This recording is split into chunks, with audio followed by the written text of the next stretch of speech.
नमोस्तु गुरुवर नमोस्तु। जम सल्लीना जीवा तरन्ति संसार सायरमनन्तं तं सव्वजीव शरणं पश्यवुजिन शासनं सुइरम। आज का दिन हमारी संस्कृति का अद्भुत दिन है। आज का दिन इसलिए अर्थपूर्ण है क्योंकि आज की तिथि में हम सबको एक आँख मिली। एक आँख है जो हमें प्रकृति ने दी, वह चर्म की आँख है। दूसरी आँख है वह जो हमारी संस्कृति ने दी है, वह है मर्म की आँख। आज हमें ऐसी ही आँख मिली। हम सबको पता है कि अनादि निधन प्रवाहमान ये जैन धर्म भगवान ऋषभ देव से लेकर भगवान महावीर पर्यंत अविरल प्रवाहित होता हुआ आया। भगवान महावीर के निर्वाण के उपरांत गौतम स्वामी, सुधर्माचार्य और जम्बू स्वामी भगवान तीन केवली भगवंतों के मार्गदर्शन संरक्षण में संपूर्ण श्रमण संग फला फूला। इसके उपरांत पांच श्रुत केवली भगवान हुए, विष्णु, नंदीमित्र, अपराजित, गोवर्धन और भद्रबाहु।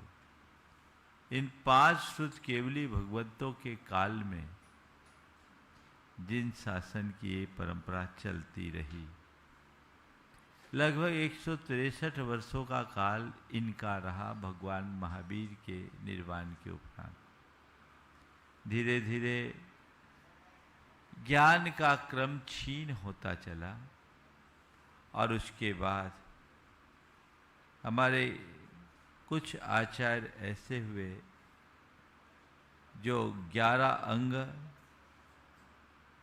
का पूर्ण ज्ञान रखे और शेष अंगों और पूर्वों में 10 पूर्वों का एक देश और 4 पूर्वों को 11 अंग और 10 पूर्व का ज्ञान रखा और 4 पूर्वों का एक देश ज्ञान रहा। वे आचार्य थे विशाखाचार्य, प्रोष्ठिल, जयाचार्य, छत्री, जयाचार्य, नागाचार्य, सिद्धार्थ स्थविर, धृतिसेन, विजयाचार्य, बुद्धिल, गंगदेव और धर्मसेन। ये 11 आचार्य ऐसे हुए जिन्हें 11 अंग 10 पूर्व का पूर्ण ज्ञान था और शेष 4 पूर्वों का एक देश ज्ञान था। उसके बाद 5 आचार्य हुए जिन्हें 11 अंग और 14 पूर्वों का एक देश ज्ञान रहा। वे थे कालकाचार्य, जयपाल, पांडुस्वामी, ध्रुवसेन और कंसाचार्य। इन 5 आचार्यों को 11 अंग और 14 पूर्वों का एक देश ज्ञान मात्र बचा। उसके बाद सुभद्र, यशोभद्र, यशोबाहु और लोहार्य, ये 4 ऐसे महान आचार्य हुए जिन्हें आचारांग का पूरा और शेष अंगों और पूर्वों का एक देश ज्ञान था। धीरे धीरे ज्ञान का क्रम घटा और धरसेन आचार्य एक महान आचार्य हुए और उन तक ये ज्ञान सब अंग और पूर्वों का मात्र एक देश ज्ञान रह गया था। भगवान महावीर ने जिस द्वादशांग का उपदेश दिया, उनके निर्वाण के उपरांत लगभग 500 वर्षों में यह धरसेन स्वामी तक आते आते सब अंग और पूर्व का एक देश ज्ञान भर रह गया। धरसेन आचार्य महान आचार्य थे और वे गिरनार की गुफा में साधना रत थे। एक दिन उनके मन में विचार आया कि यदि जिनवानी का क्रम इसी तरह छीन होता रहा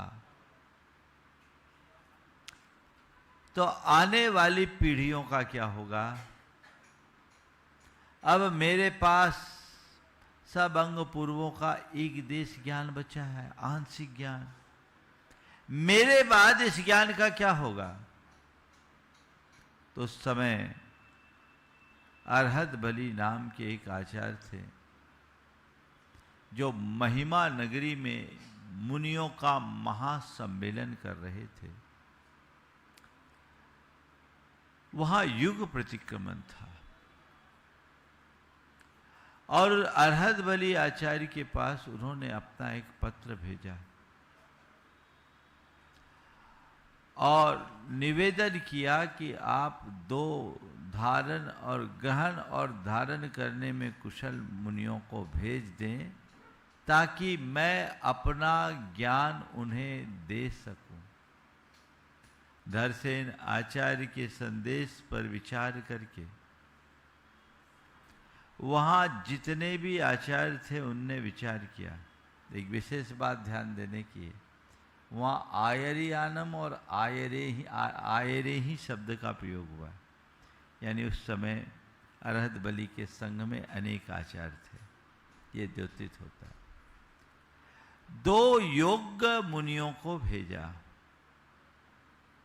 वे दोनों मुनि वहां से प्रस्थान करके धरसेन आचार्य की ओर बढ़े।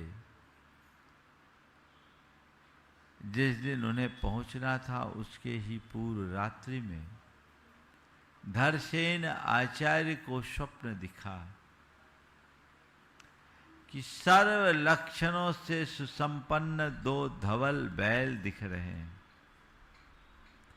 उन बैलों को देखकर उनके मुख से रात्रि में निकल पड़ा जयऊ सुय देवता, श्रुत देव जयशील हो। अगले दिन प्रातः काल वे दोनों मुनि उनके चरणों में आए, उनकी वंदना की। 3 दिन तक उनके शरण में रहे और तीसरे दिन आकर उन्होंने अपने आने का प्रयोजन बताया। शास्त्र में ऐसा बताया है कि कहीं भी जाओ तो 2-3 दिन ऐसे ही रहो। अपना प्रयोजन बताया। धरसेन आचार्य ने यद्यपि सब कुछ जान लिया था कि योग्य है, पर फिर भी बिना परीक्षा के ज्ञान नहीं दिया जाता। यद्यपि स्वप्नजन निमित्त से उन्हें सब कुछ पता लग गया था, पर फिर से उन्होंने परीक्षा ली और दोनों को 2 मंत्र दिया कि इसकी आराधना करो, उसके उपरांत मैं आगे की बात करूंगा।